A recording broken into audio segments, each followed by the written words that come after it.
Welcome back to yet again another Shin Trailers breakdown.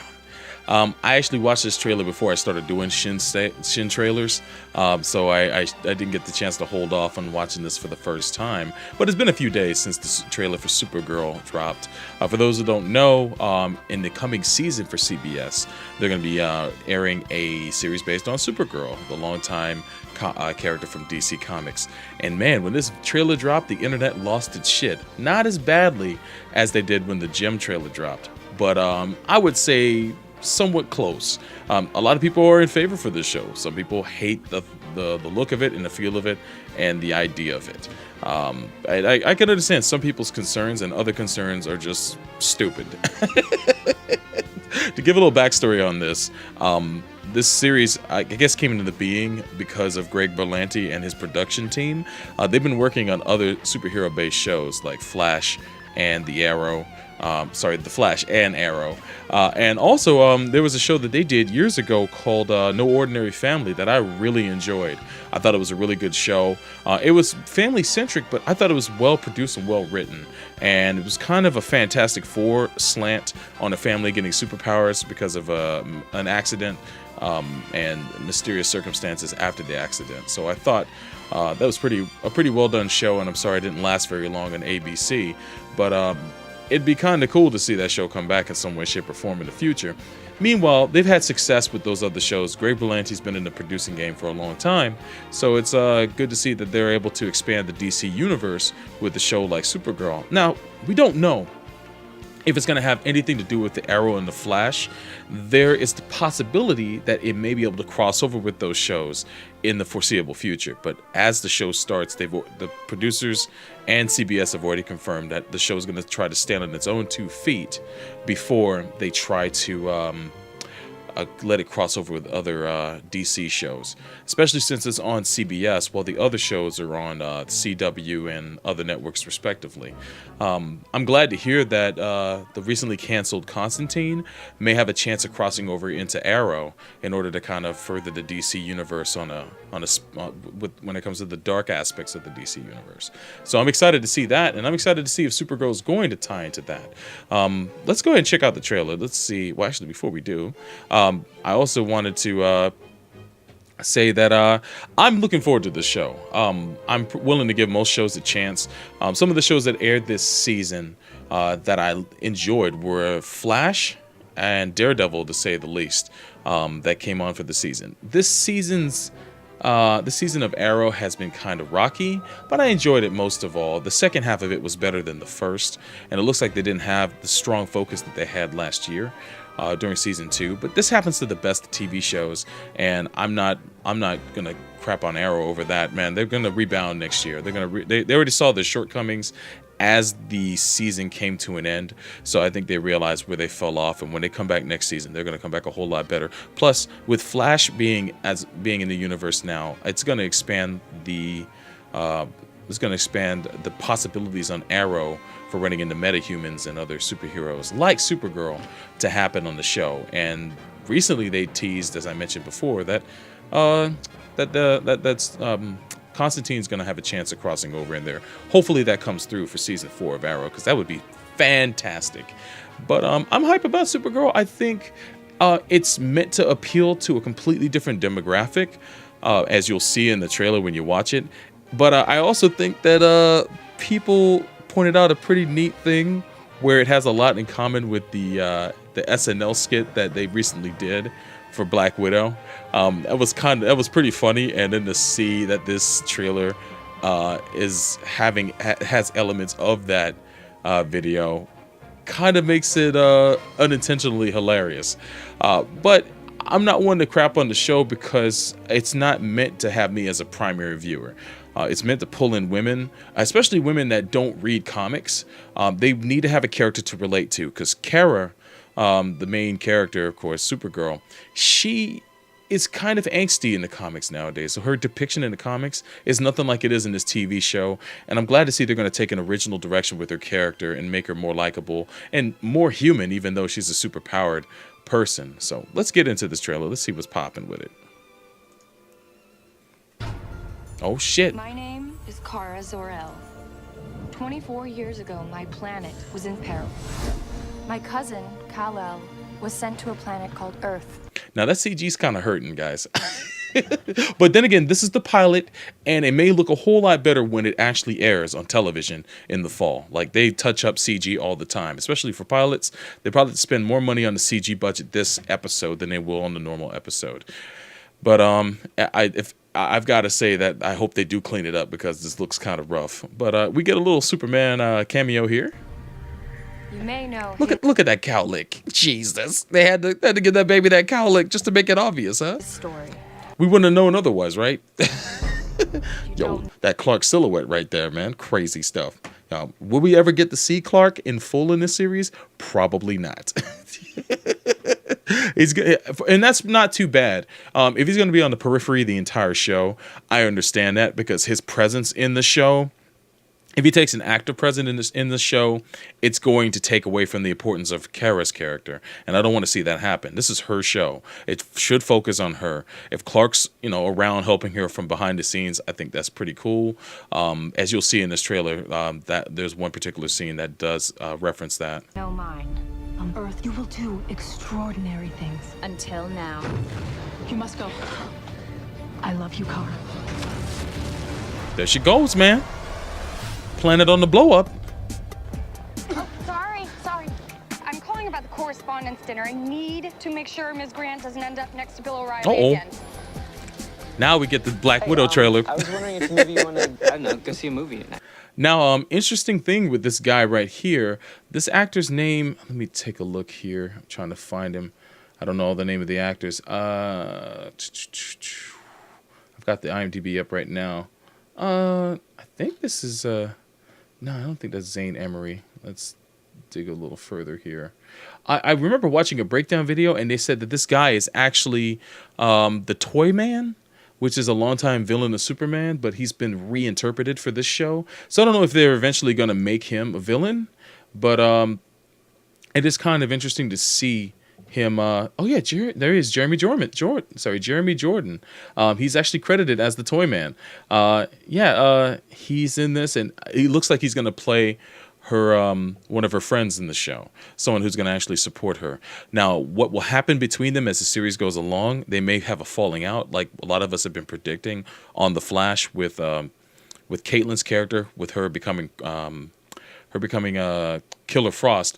Actually, I'm recording this before the finale tonight, so I haven't seen the Flash finale yet to know if that's actually going to happen, or if they're going to start moving things in that direction. But they've hinted towards that for quite some time, and I'm wondering if they're planting the same seeds in this show. Another thing is that I noticed that this show borrows a couple beats from the Flash, as you'll see as we watch. Let's keep it going. I can't. I'm sorry. I have a date. Oh my goodness. Fun.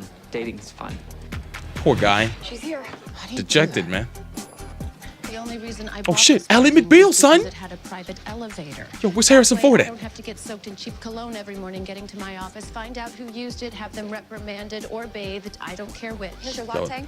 Boy, she got so much sass. Look at her swaying those arms. That'll be new and different. But she's still skinny though. Hello? All right, going into Callista Flockhart's character, it looks like the dynamic between Kara and Callista Flockhart's going to be kind of on the Devil Wears Prada tip. I've never seen that movie. I've only seen like bits and pieces of it, but it looks like they're going to have that dynamic where she's going to be, Kara's going to be under the thumb of that woman. And it's a familiar dynamic that a lot of women might dig for the show. So I don't find that to be too bad. She has to have a cover for her character, and why not take pointers from one of the best covers ever, Clark Kent. People don't expect Clark Kent to do anything fantastic or wonderful or to be Superman because he's so mild-mannered. She should be mild-mannered too in order to keep that cover. Maybe she should be a little bit different, and as the series goes along, she'll have time to develop into her own person, but they're following a couple pointers that have worked for years, and I dig that about that. So she's a little ugly Betty-ish. She's not ugly, literally, but she has like that that meekness to her that some people might find familiar from Ugly Betty, and the fact that people don't expect anything from her. it just makes a pretty awesome cover, especially when she actually does shine in the show. So I don't have a problem with that at all. Like I said, the show's not written for me, although I plan on tuning in because I'd like to see how this helps to further the DC television universe. So I'm excited to see how that goes. Now, this guy, Mechad Brooks, is playing Jimmy Olsen. And I'm familiar with him because of his role in True Blood a couple years ago. I've always liked him. Fun fact, if you're a fan of Spill.com, or formerly Spill.com, and you check out Double Toasted on YouTube, that's youtube.com/Double Toasted, I believe. Corey, one of the hosts of Double Toasted, is friends with a guy named Billy Brooks, who's an actor in the Austin, Texas area, and he's had him on his podcast several times. At least back in the days of Spill, they had a podcast called Let's Do This. And that podcast, Billy Brooks would come on there and tell stories about all sorts of stuff, including his brother, which is Mechad Brooks. I'm probably saying his name all wrong. I'm sorry about that. Mechad Brooks. Hopefully that's correct. But I've always enjoyed this guy whenever he's shown up in shows, and it's good to see him play Jimmy Olsen. The internet's flipping out because he's a black Jimmy Olsen. I could give a fuck. As long as he plays the character to spec, man, I'm good. I've seen this picture. They want to pull Or actually plays the character in his own unique way. Shot of him. No secret, he actually posed for that. The man got the physique of Superman, but he's Jimmy Olsen. That's the one thing that I do find funny. But man, I'm just happy to see brothers are getting work. Guess she likes me. Oh my God, you're Jimmy Olsen. Hell yeah. Photographer from the Daily Planet. James. What were you expecting? A redheaded punk? I ain't pasty, son. Olsen. I never got your name. Gosh, hi. Gosh, gee willikers, guy. Kara. Oh my goodness. Wow. I have a conference in Geneva, and I need to be on a plane in 2 hours. I have a blind date in a half an hour, and Oh, I need to yeah. help you pick out what to wear. Why do you do this to me? Now that's, Because I'm your sister and you love me. yeah, I feel like I'm not living up to my potential. that's her adoptive sister, of course. Some people have taken note about the music in the trailer. Again, not aimed at the demographic of dudes. All right, I'm sorry, I hate to break it to y'all, but even though this is based on comics, you don't have to take ownership of everything that's comic book related. Supergirl was, I think, intended as a character to bring women into reading comics, even though she's always been sexually portrayed in the comics too. And that's the trick of getting dudes to read the comics. So it's a little bit of column A and column B, but she's supposed to appeal to mostly women, and I'm perfectly fine with that. Her sister's name, from what I'm seeing here. Oh, by the way, Calista Flockhart's character's name is named Cat Grant. I'm guessing she's Alexandra Alex Danvers, and she's played by Chyler Lee. And yeah, that's her. I see her right here on IMDb. And let's see what else happens here. I just fetched layouts and coffee. You always wanted to be normal. This is what normal looks like. I'm not normal. I can. And her lift sister's the bus bridge to another up important bullets, character Alex. I in can the fly. show, as you'll I see just later. think I can. From the world of DC Comics, guys. Yeah, comes a sweet story. 37 bound for Geneva. Uh-oh. Circling the city after an Now, engine failure. this is a set piece that I actually found very entertaining. The thing I hate about these trailers is that they do show too much of the pilot, but it's meant to be a first look, so that way advertisers will be interested in advertising during the show when it airs. So they have to kind of show the entire course of the episode one way or the other. It's a bit of a shout out to Superman Returns, I gotta say. But that was a good set piece in that movie, even though I wasn't crazy about that film. It's a nice send up to that. Woo! Yo, the Hudson, baby. What I want to know is, do they film this in Vancouver or did they film this in New York? That New York budget, man. Is the mystery flying woman who saved the plane? Who knows? You exposed yourself. Now, looking at that apartment, how the fuck can she afford that? That's a big ass loft apartment in Metropolis, which is equivalent to New York City. That's thousands of dollars right there, and that's a complaint that I see in a a lot of romantic films and a lot of movies that take place in urban cities. These people who are basically grinding for a paycheck can afford these luscious apartments. It's insane. I wish I could afford an apartment like that back in the day, but I'm glad I live in a house now. You're out there now, Kara. Everyone will know Yo, exposed. about you, and you can't take that back. I don't want to. Media magnate Cat Grant dubbed National City's new female hero, Supergirl. Uh-oh. Can't name her that. We didn't.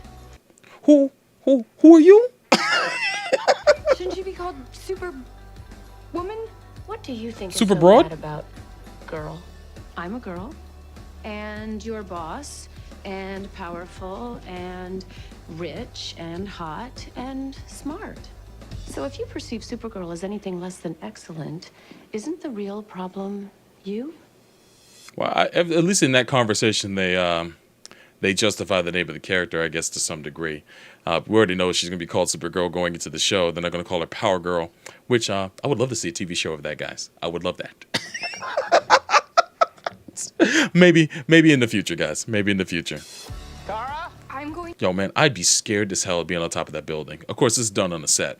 We all know this. They're not filming on top of a skyscraper, guys. to tell you something about me. Yo, that for green most screen. of my life, I've run from it. But last night, I embraced Good gust of who I wind am. and you're blown I over the side, won't man. Stop. Oh my God, you're a lesbian. Oh, Kara, that's why you're not into me. This is great news. I'm not gay. I'm her. The woman who saved the plane. Well, she's not lesbian, but I wonder about this guy. Hey, Kara! Woo! Yo, look at that, man. We got super jumps. Yo, we coming through. Yo, Yep.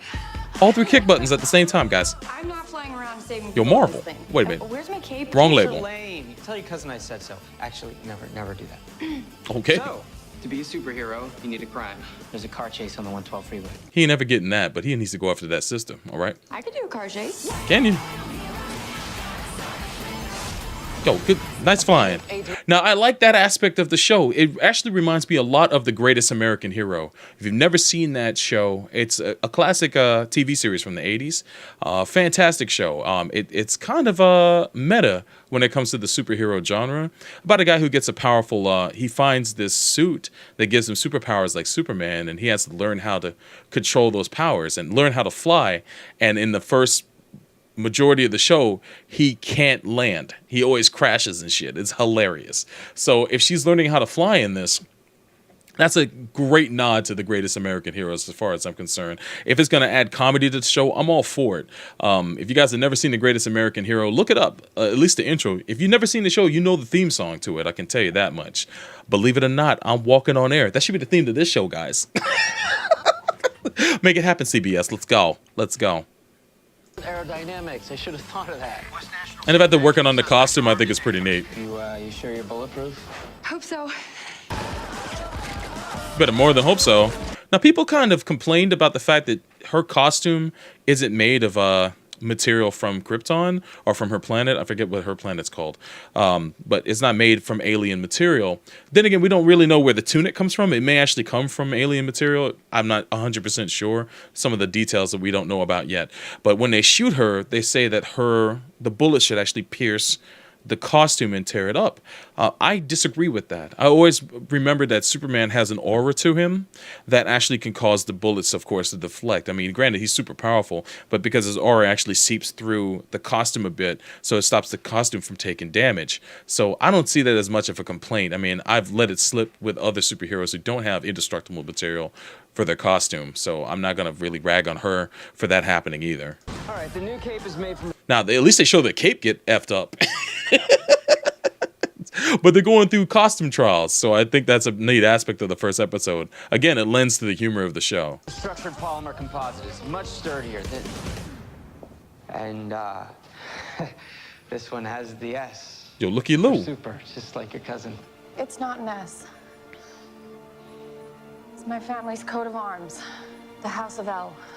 Now, I like the costume, man. I don't think it's too bad. I think they could step it up a bit with the detail, but it's on a TV budget. And keep in mind, that's probably not going to be her first costume. They're probably going to maybe upgrade it. They've done this on Arrow. They're going to do it on Flash. They've already hinted towards that on Flash. So if you guys think this is her first costume, you're dead ass wrong. They're going to dress this woman up in all sorts of upgrades of the costume. And as the budget for the show goes up, I'm sure the design for the costume is going to go up too. So I just wanted to be on par with the quality of costume they've gotten for the other DC superhero shows that are on television right now. And it seems to be on that level. It's simplistic, but since she's just starting out, I'm not going to really cry and whine about it. So I think it's all right. Welcome to the Department of Extra Normal Operations. Which, that I believe is what her sister works for. And once she gets into the superhero game, she's going to have to start working with these guys. The DEO monitors and protects Earth from extraterrestrial presence. These beings, some of them have powers from your darkest nightmares. Now that's Dorian Harewood. If you don't know that, sorry, not Dorian, David Harewood. You've probably seen him in a whole lot of work before. Dorian Harewood. That's another actor, by the way, a longtime voice actor as well. You probably heard his work. But David Harewood, he's been on a lot of stuff, and he plays Hank Henshaw, who I believe becomes the cyborg Superman somewhere in the future. Let me look up his character real quick. I remember hearing about it, but I don't want to talk out of my ass. Hank Henshaw, according to the DC. Yeah, he does become cyborg Superman after a brutal accident. I believe in the comic books he was a what was he? He was an astronaut that ended up getting exposed to radiation, and because of that, Superman couldn't save his wife or him, but he happened to survive the radiation and then became cyberized, or had cybernetic implants put into him to become cyborg, and eventually become an enemy of Superman, which means by proxy become an enemy of Supergirl. Where they're going to go with that, I don't know in the show, but it's kind of akin to Dr. Wells on The Flash as far as I'm concerned. Dr. Wells was put into the show to help the Flash, but he also was revealed to be an enemy of the Flash right from the beginning. So if you're going to watch The Flash, I don't want to ruin the twist, but it's very similar to that, and it makes me wonder how their relationship is going to evolve as the show goes along. I can help you stop him. I don't trust aliens. You want to help? Go back to getting someone's coffee. Aliens? I remember in Superman the Animated Series, there was that general that hated aliens but had to begrudgingly work with Superman all the time. Superman the Animated Series is one of my favorite shows of all time. That's why I love Superman. I didn't have any interest in Superman until that show. So big props to the DC Animated Universe. That if you never watched it, but you love Batman the Animated Series, you're truly missing out. That show is just as good. The late Mr. Kent, that's all I got to say. Tara, it's me. I know what you're thinking. Oh boy. The world needs you to fly. Emotional times, guys. And so do I. The feels, people. The feels. Time for hugs. So what do we do now? Don't crush your sister, all right? You need to change. Uh-oh. Yo, YouTube content ID incoming, guys. People of this city will die. Doing these trailer breakdowns is tough, especially if you can't monetize these suckers. It's alright, I do this for the fun of them, man. It's good stuff. Woo, yo, we got moves. The Dukes. Yo, man, she used defensive advancing guard, man. Good shit. My cousin wanted It's DC, baby. this? Why did he just tell me? Because he wanted you to choose it for yourself. So basically, everybody fucking knows that she's Supergirl by the end of the trailer and the first episode. I'm assuming, or the first couple of episodes, like everybody knows. I'm guessing that maybe Jimmy already knew from the get go. Maybe Clark told him. I don't know. But then Toyman finds out, of course, as you saw, and her sister always knew. So Same way he did. that's 3 people right there. From him. But it is in line with the other shows. Like The blanket he was wrapped by the in was his time baby. Apparently, the first season ended, a ton of people knew who Arrow was, and Don't you ever see by this the end of the text? first season of Yeah. Flash, everybody knows who Flash Up is. and away. Oh boy. Oh, she's knocking them dead, son. I hope Metallo shows up in this show. That would be awesome. All right, so that was Supergirl, man. That was the trailer for that. I'm pretty okay with it. I'm actually pretty hyped to see the show, man. I'm gonna give the show a first season watch. I watched all of Gotham, and let me tell you something. That show is probably the worst out of all the shows I've seen this year. I do plan on checking out season 2 because towards the end of season 1, the show got more focus. But there are still elements of Gotham that upset me. They upset me so much. But I'll still check that out, and if it's not grabbing me a third of the way through season 2, I'm pretty much done with Gotham. I'm just gonna put it up. I know other people who have given up on the show. I know some people that love it. So I honestly, I'm middle of the road on Gotham, but Arrow, Flash, Daredevil, Agents of S.H.I.E.L.D., all been good to varying degrees. And I expect this show to be somewhat fun and engaging when it starts. Again, I'm gonna go into this knowing that it's not written for me for the most part. So I'm not gonna sit there and cry and whine if it's like, oh my god, it's so girly. It's like, you know, what are you gonna get, cooties? Are you afraid of cooties, motherfucker? Are you really afraid of cooties from watching the show? How about giving it a chance and seeing actually where the story goes? I can understand if you watch 5 or 6 episodes and it's like it's not for you. You're at least giving it a decent chance. But if this trailer has turned you off on the show, there's nothing I can tell you. If everything has to be catered specifically to your tastes, then good luck going through life. Honestly, I mean, there's going to be shows that are not of your interest. Like, there's plenty of shows. I'm not crazy about reality TV as a whole, but there are some shows on reality TV I do watch, mostly ones related to cooking. That always is interesting to me. There's aspects of that are. But if you watch all the other comic book related shows and you turned off on this one because it has a different kind of vibe, I highly suggest you watch the pilot and maybe the second episode, because the pilot is not always the best episode. A lot of times they don't get to do all the ideas they have for the pilot, so they have to save some for the second episode, which I think is a smart move. If your first episode's a 5-star episode and all your episodes pale in comparison, to me, for instance, Lost, which is a show, of course, with a controversial ending, but there are no episodes of Lost to me that are better than the pilot. And that can definitely shoot you in the foot. I think a pilot episode for a show should be about in the middle. It should be about 3 stars out of 5, I would say. That's a little more than the middle. It should be overall good, but it doesn't need to be so good that everything else pales in comparison as you watch the show. Flash did that this season. Its first episode was awesome, but there's been episodes in the first season's run that have been far better than the pilot. So you have to build up to something. So give the show a chance. Like I said, 5 or 6 episodes. If you're feeling it, let me know. Write it in the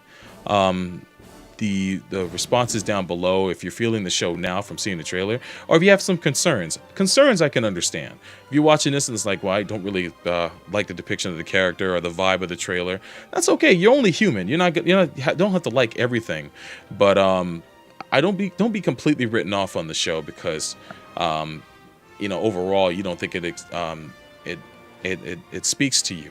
It's not supposed to if you're a dude. If you're a woman and you like this, if you like what you see, that's cool. If you're a female comic book reader and you don't like what you see, I'm actually interested in hearing what you have to say about this. More than anyone, female comic book readers that are out there that watch this trailer and, pretty much spat at it.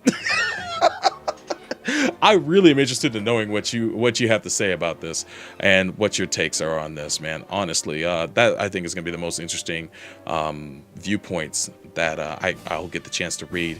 But thank you guys for watching this video, man. As for her any possibilities of her crossing over with these two gentlemen, I really hope to see it before the first season's out, especially since Flash is a hit. If Flash and her were to team up, that'd be fantastic. I'd love to see all 3 of these guys team up. And you know what I would really like to see, and I think this will confirm if this show is going to cross over with the other 2, if Rogue's Gallery villains show up on her show, played and portrayed by the same people from Arrow and Flash. If that happens and they're slick about that and they put that in the show, then that's going to make the nerd sphere go nuts. So if there's any chance of a crossover, it's going to be minor characters showing up on Supergirl, basically. Or maybe minor characters from Supergirl showing up in Arrow and Flash. And they're just going to keep it on the radar, and it might be during Sweeps Week or something like that. So I'm excited to see the possibility about this. CW and CBS are sister networks. CBS actually owns 50% stake in the CW, and Warner Brothers owns the other 50%. So there is a possibility that you're going to see crossover in this show. Just not right away. So be on the lookout for that. One big concern I do have, though, is if they do cross over these universes. Supergirl establishes that Superman exists in this world. There have been no mentions of Superman on Arrow and Flash throughout all their run. So the only thing that we ever got close to that is when Diggle made a joke about aliens existing in season 2 of Arrow, which is a funny joke because it's a reference to Superman, the way he said it. I wish I had the clip. I'd show it to you guys. But Diggle makes a crack about that. And judging from his perspective, there hasn't been any aliens yet coming down on Earth and making their presence known. So unless they establish in the off season during the summer that Superman showed up and now he's putting in work, and that a lot of history for Superman gets established over the next couple of months, leading to the beginning of Supergirl, that's the only way they can swing it. It's going to be kind of hard to believe that Superman could be making that much of an impact in 3 months, but he is Superman. So there might have been some crises that may have happened throughout the months that they can actually kind of retroactively introduce the character. Maybe he's even been clandestine the whole time. As another channel that I watch, Emergency Awesome. If you guys can find that channel, Emergency Awesome, he did a great breakdown in this trailer too, and you can see it on his channel. He's a lot better at the breakdowns than I am, because he knows a lot more about comics than I do. But check him out. Dude's name is Charlie. You probably already know about him. I'm small potatoes compared to him, but I think he does great work. And he brought up the fact that Superman could have been operating clandestine the whole time. But again, if you're going to be taking on these big time super villains, people are going to see you, and cameras are going to film action of you, because everybody has a camera in their pocket nowadays. So I don't know how clandestine Superman could be in today's day and age. I think that's it's less unbelievable than anything else, but we'll see what happens. I'm looking forward to the show. It should be a lot of fun, and it should be a different palette than the superhero shows that we watched so far. I think it's going to be more like Flash and less like Arrow, and it's going to be not nearly as dark as either show. So I'm excited. CBS, thank you for taking a chance on a show like this. Please don't turn it into a goddamn procedural, because all your shows in your network are procedurals, save for a few. And I am not looking for CSI Supergirl. Please don't do that. Let the show be itself. Let the show pull in a younger audience, because CBS has this geriatric audience that likes one type of show, one type of sitcom, one type of program, and they really need to diversify their slate. They are the biggest network out of all the networks. They continuously have the best ratings on their network because they play it safe, and this show is nowhere close to being safe. So let this show be its own thing, and don't try to turn it into a mystery of the week, monster of the week type situation. It's going to kill the show with the quickness. Another thing you guys should know is, if you do watch Gotham, this show is airing at the same time as Gotham. So if you're gonna have to make a choice if you don't have a DVR. Personally, I'm watching Supergirl. I will put Gotham on the back burner and watch it on demand. Gotham is now kind of been lowered in my in the pantheon of shows I'm gonna watch. So I'll definitely continue to watch Gotham and see what's up. But as for Supergirl, it's definitely top of the pops come Monday nights. I'll check that out. Monday nights, 8 p.m. starting in the fall, guys. Hope you guys enjoy Supergirl. I'm mad stoked for it, man. It should be a whole lot of fun. But thanks again for watching this breakdown of Supergirl and the trailer for this. If there's another trailer for Supergirl, I'll definitely break that down too. And thank you for subscribing to the channel. If you like what you saw, hit that thumbs up and leave a comment down below and let me know what you think about what I had to say or about the trailer itself, man. It's all about the exchange of ideas, man. I love talking to you guys. So thanks for being cool and for joining me, Bro Ryu, here on Shin Station. Follow me on Twitter at Bro Ryu, and if you have any suggestions of TV show trailers you want me to show, let me know. I'll definitely do that, and use the hashtag ShinTrailers. That way I can just look that up and see if anybody has suggestions for whatever. But I'm out of here. I hope you guys have a great evening, and thanks again for watching Shin Trailers. Peace.